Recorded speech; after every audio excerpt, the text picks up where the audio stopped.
everybody, welcome to my channel. This is T's Thoughts and I'm Teresa, and I talk about all things faith, books, and lifestyle. I upload videos every Monday and every Wednesday. On Mondays you're going to get a dose of hope to encourage you for the week, and on Wednesdays you're going to get book talk. If this content is something that you're interested in, how about hit that like button and hit subscribe. Alrighty, so this week we are talking about this is a dose of hope video. It's gonna drop on Monday, and so in this dose of hope I want to talk about finding hope in difficult times.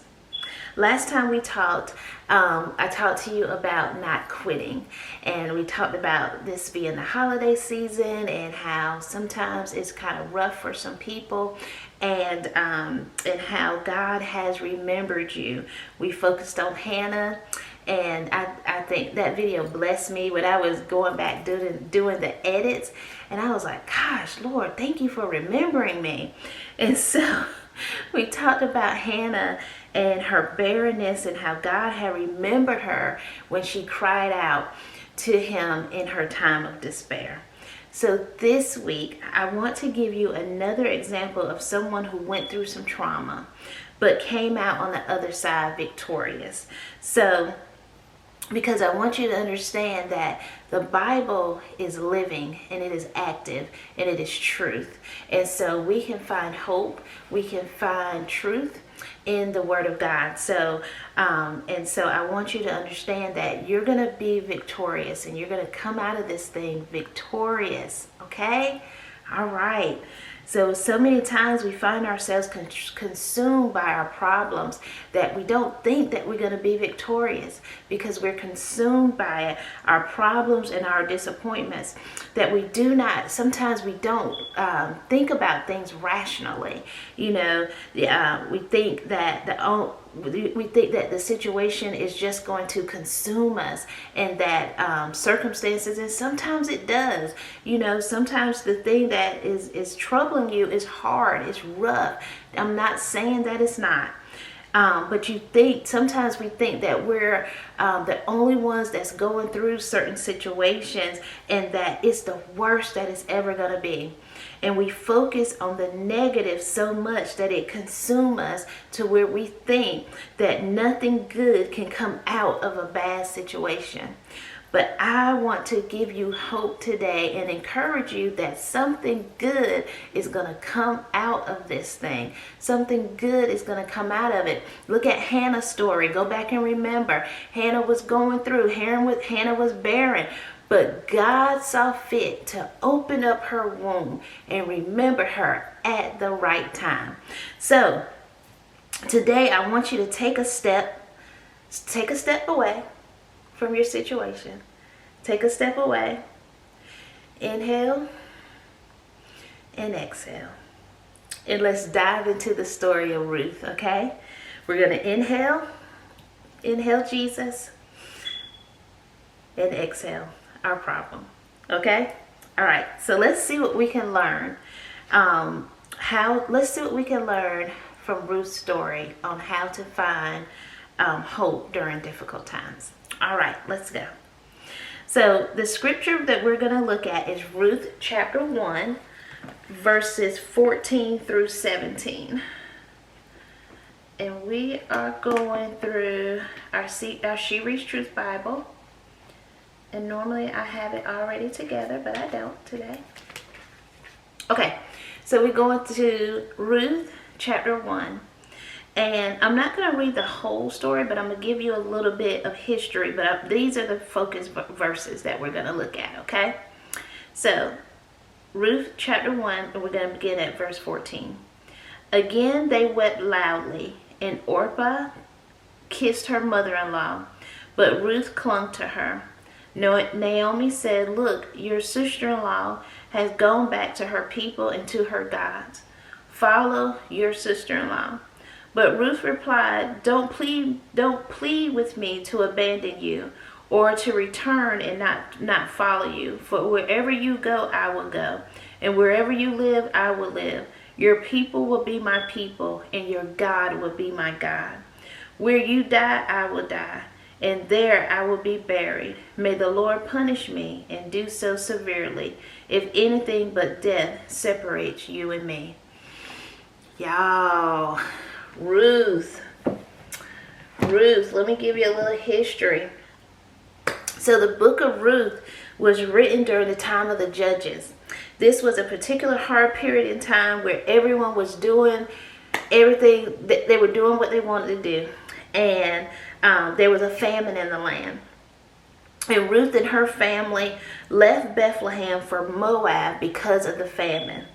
Now, after a time in Moab, Ruth's husband, Elimelech, and her husband and her sons died. Her husband died first, and then her sons, who had married Moabite women. Now, let's look at the circumstances, okay?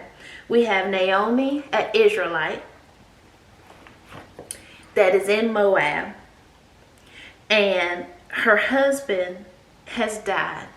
She is now a widow. And now, not only does her husband die and leave her a widow, but then her two sons die sometime afterwards and left her with two daughter-in-laws who were not of her descent. They were not of her race.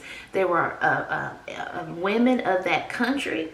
And so you have a woman who is dealing with grief 3 times over. Her husband and her children, her only children. She's up in age. And so can you imagine Naomi and what she was going through? What was she going to do? Mind you, remember that custom of that time where the woman didn't work. The woman wasn't the responsible person for making sure the house was, the bills were paid and did all the hard work of the land. That was the husband's job. And then if the husband was gone, then it was the son's job. And so we find this widow woman in a foreign country with 2 daughter-in-laws. Can you imagine the grief and despair she must have been in? What was she going to do? Where was she supposed to go? So Naomi decided to go home along with Ruth. And so in that time, and as we read in that as they were going home, Ruth told her daughter-in-laws, go back. They were going with her, but she told them, go back to your family, go back to your land, and so that you will be taken care of. I don't have anything left in me to help you. But this is what Ruth did. Ruth made a faith decision to go with Naomi to Bethlehem, even after Naomi begged her to return to her people. Ruth, the Bible tells us that Ruth clung to Naomi. Okay? So even after Naomi tells her, go back to your homeland, stay with your people, I have nothing left for you, Ruth clung to her and said, no, I'm going with you. I'm going with you. Find hope in difficult times. Let's see if we can't find some hope in Ruth's difficult time to help us now.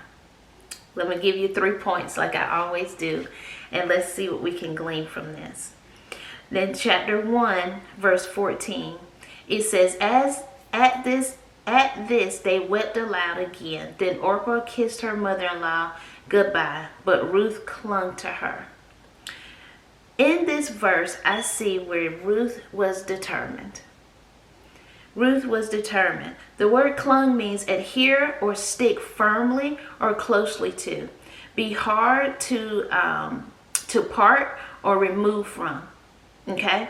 It means to stick closely. It is to stick closely to someone. It is to adhere yourself or adhere something to something firmly.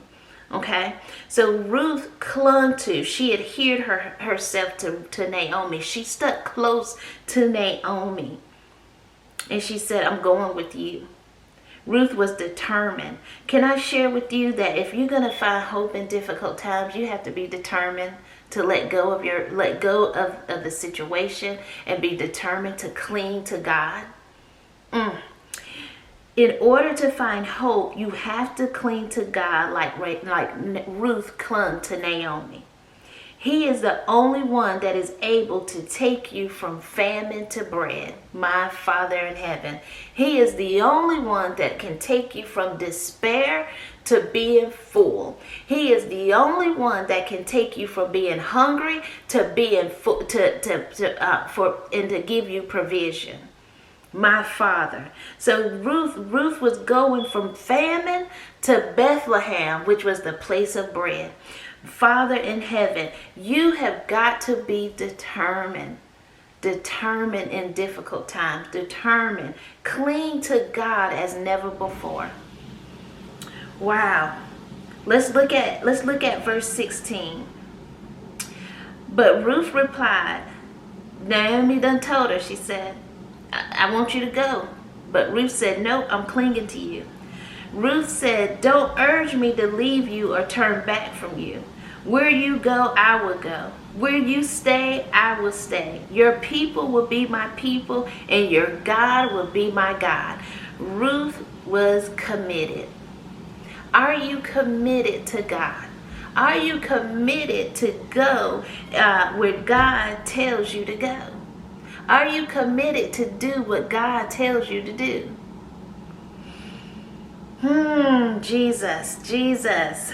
Ruth vowed to stay with Naomi, dwell with her, claim her people, worship her God, die where she dies, be buried with her. Ruth was determined at all costs to stick it out. Ruth's decision to stay with Naomi was a decision to stay with God. It was a decision to stay with God during her difficult time. Ruth didn't know what was ahead of her. But all she knew that there was a God in Naomi, and she knew that somewhere, if Naomi can get to Bethlehem, I'm going with you. Because God is going to work it out when I get there. I don't know what's ahead of me, but I know I'm going with God. You have got to be committed. You have got to make a strong decision to stay with God during difficulties. You can't look to the left, you can't look to the right, but you got to look to heaven, from which comes your help, because all your help comes from the Lord. Amen. You have got to make a decision to stay with God. God used the relationship between Naomi and Ruth to woo Ruth to himself.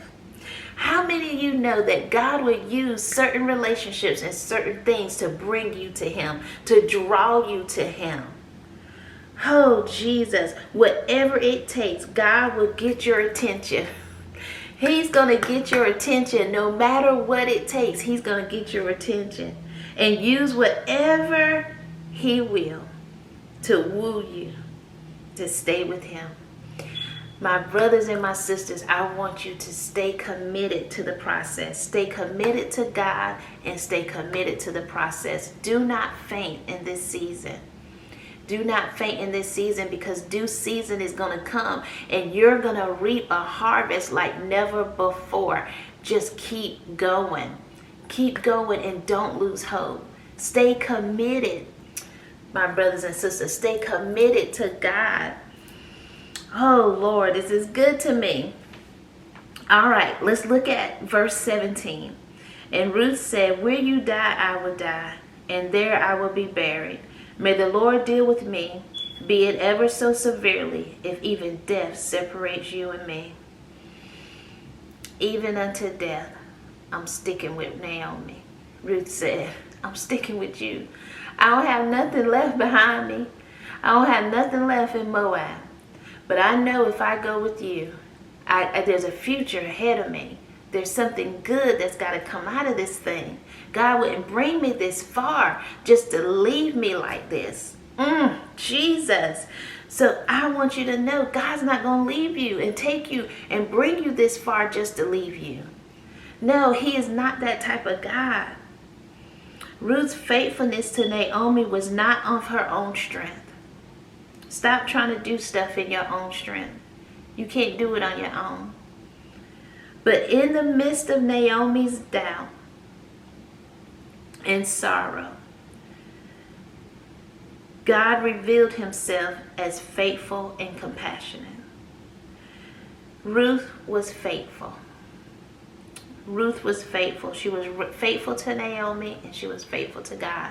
She kept with her vow to Naomi. She went with her. When she got to Bethlehem, they didn't know what you gonna eat, how you gonna make a living, how you gonna provide. Ruth said, "Show me where I can go and glean the fields." And Ruth went and gleaned the fields, and then she found favor with Boaz. It ain't a coincidence that she landed in Boaz's field. My Father in heaven, God does all things well. It's not a coincidence that God is going to bring you into favor with somebody who's willing to bless you.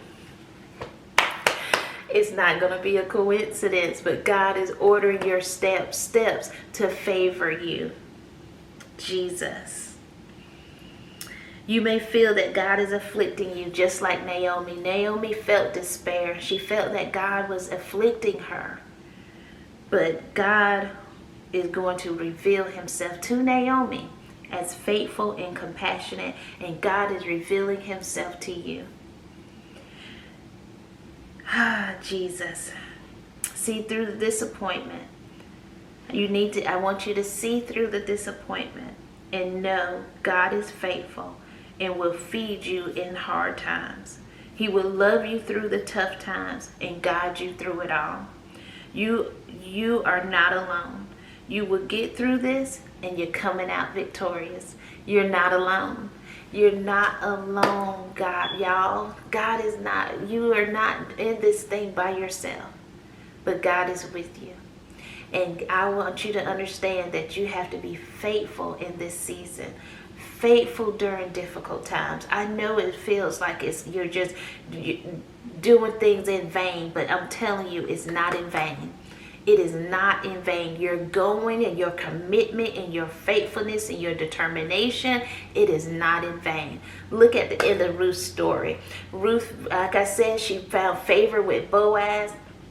Come to find out, Boaz found out who she was and knew that she was Naomi's daughter-in-law, and that he knew that her husband had died, Naomi's husband had died, and her sons were gone. And so as Boaz, as the ancient law was that the kinsman that was left would take care of the widow.